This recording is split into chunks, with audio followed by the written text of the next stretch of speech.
One of the hardest things about trying to date and trying to find like a suitable man is that I don't think I'll ever find anybody as funny and silly and goofy and fun as my 3 best girlfriends. And they're taken. So I don't know what am I supposed to do? That is why women like this will be forever single. I like this quote that comparison is the thief of joy. You constantly comparing people, right? Your exes to the men you might be dating, your friends to a man you might be dating, or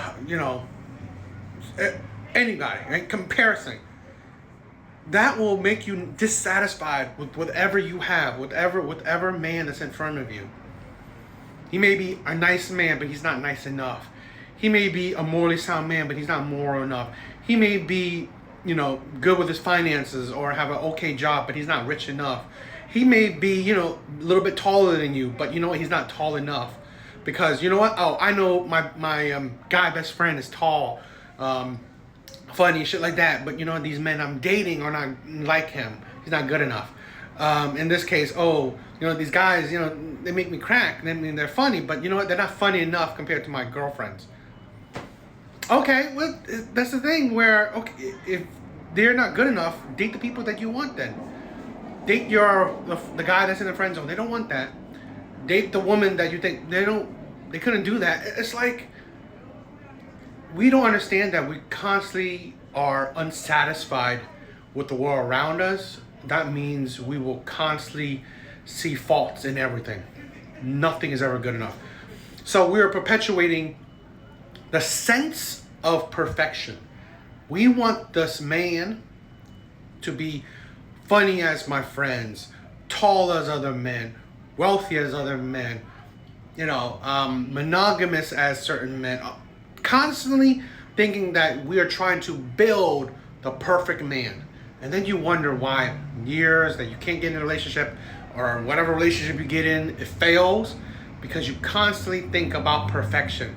He's not good enough. I'm settling. I deserve better. The grass is greener. And what does that get you? It's just, that just gets you, you're effing up your own life. So, this is the insanity. Yeah. Yes. I'm here.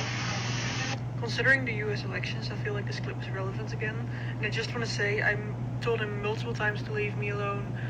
People in the comments are saying it's a cultural thing. It's not a cultural thing, it's a men thing. I told him, no, I don't want to go to the hotel with you.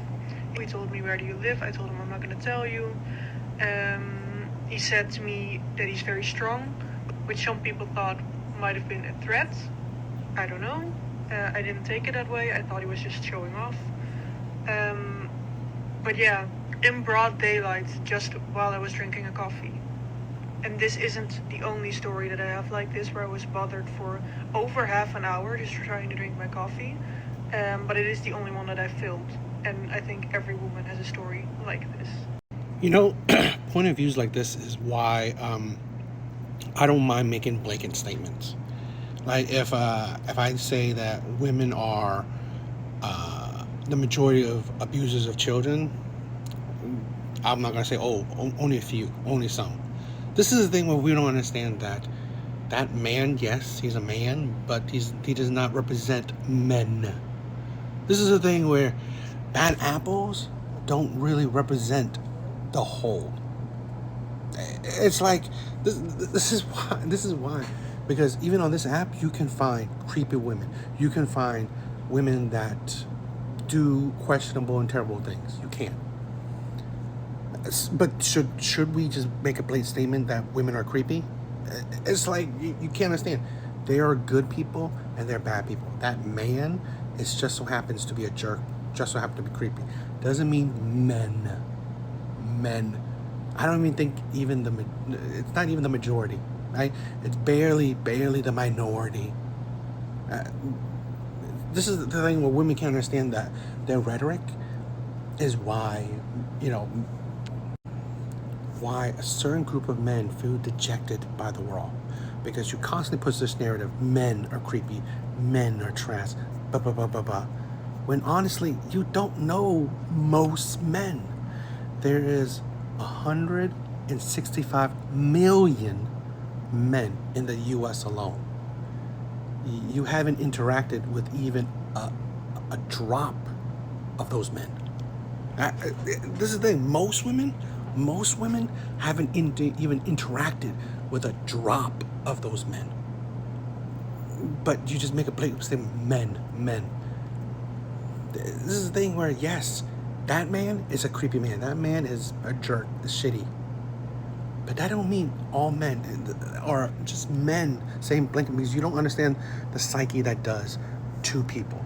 Because it's just like if men, and I do it because, you know what? I say it because of examples like this.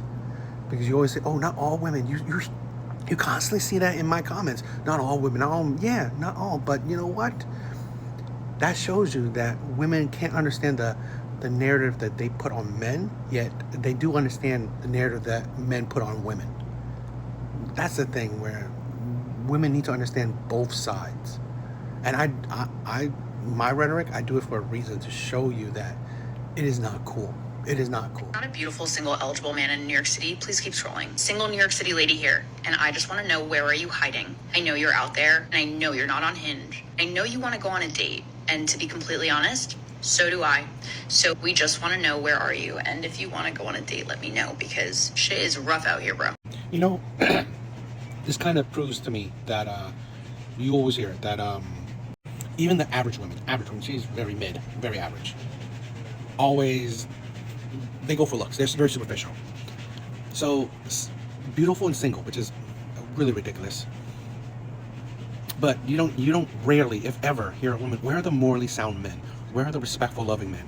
I don't care about looks. I don't really care about looks. No, where's the men with character? Where are the men that don't cheat? Where are the men that are emotionally intelligent? No. Let's say single and beautiful. Let's say 6 figures. Let's say tall, dark, and handsome. It's very, when women talk about men or men they want, it's very superficial. Only when they date those superficial men. It's not when they're talking about actual character, all actual personality. And I think that's the key, where women can say, why am I failing? Why am I always picking terrible men? Why am I always picking emotionally unavailable men? Why am I always picking like these just men that don't commit and all that stuff? Because that's how you go about men. Whereas the single and beautiful men, nothing about character, nothing about morality, nothing about intelligence. I mean, that's who you're asking for, that's who you're calling for.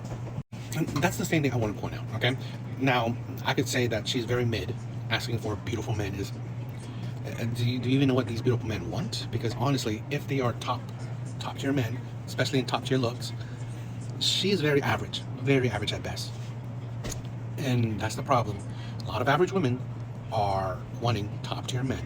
And what kind of, whatever area, whatever superficial area, looks, money, stuff like that. It's like, you wonder why you're single.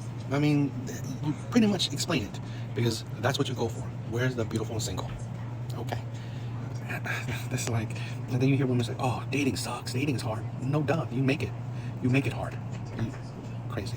And maybe I'll get people saying, oh, you're probably because you're not the beautiful single man. I never claim to be anything more than average. That's the thing. I don't claim to be more than average. I don't claim to wanting supermodels, wanting above average women. I don't. I mean, that's not my denial. I think men are better judged in value than women are. So, men know that, they know the delusions, the craziness of wanting above average women. Where are all you Trumpers hiding at? You won, so you're free to come out and show yourselves.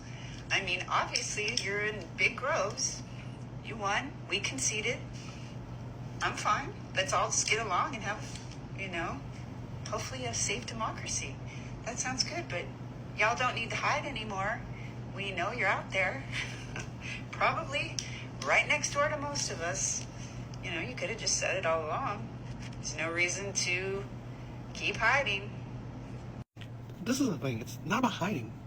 It's about not making politics your life. Making politics who you are. Literally, there are women breaking up, divorcing their men because of it. Literally, liberal families disowning children or parents because of it. Literally, women altering their image, like shaved head, because of it. It's like, did you not grasp that? It's important, but it shouldn't be everything about you. It shouldn't be your life. It shouldn't be it shouldn't be what determines you. It shouldn't be what shapes you. Okay? It's like no one is like screaming out to the top of their lungs, to the top of the mountain that they are Republican, that they voted Trump, that it's not that important. Okay, it is, yes, it is importance in the sense that you vote, you care for the country, you care for certain policies, certain ideology, but it shouldn't be who you are. And a lot of these leftist people, that's who they are. That's it. They are so one-dimensional, and that is it. They have so little problems in life that they make that their life. They make that who they are, and it's like it's really tiring. Like, touch grass, get an actual life. Stop making every little thing so big. It's like, literally, he's been president before. He's not changing your life that drastically. I don't believe a single president has changed anyone's life drastically. Even when Obama became president, it didn't change the history or the future of the black community. Surprise, surprise, it didn't. Everyone thought it would, but it really didn't. It didn't change the course of the black community, because even nowadays, people still complain about racism. So really, what did it do? What did it really do? This is the thing where even regular Americans, Republicans, the white people, yes, they vote on these certain ideologies, but even they know that this isn't going to be like, I don't know, the second coming of Christ. This ain't going to be like absolute life-altering things. Your life will go on. People are still going to work. People are still, living their life. Only the left makes it their life. So really, only them are the ones who has to protest, has to scream about every little thing. Please get a life. Would you be okay with your daughter doing this? Yes, You'd be okay? but it depends on what you did, because for me, Like what she did? no, if for me, I'm okay with my daughter doing that's because I'm doing it, right? But if it's someone who has a daughter and they're not doing and her daughter's selling all that stuff online, they might not be as okay with it. But even if I wasn't doing I'd say I would be okay, because I have the same mindset where if that's what you want to do, then that's what you're gonna do, then you're gonna have to do it. And then you wonder why statistically, single fathers raise better productive adults than single mothers statistically.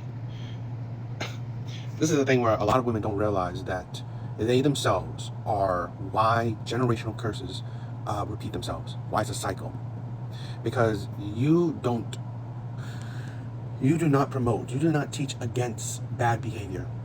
That's the thing where a lot of women, they're very emotional in the sense that they cater.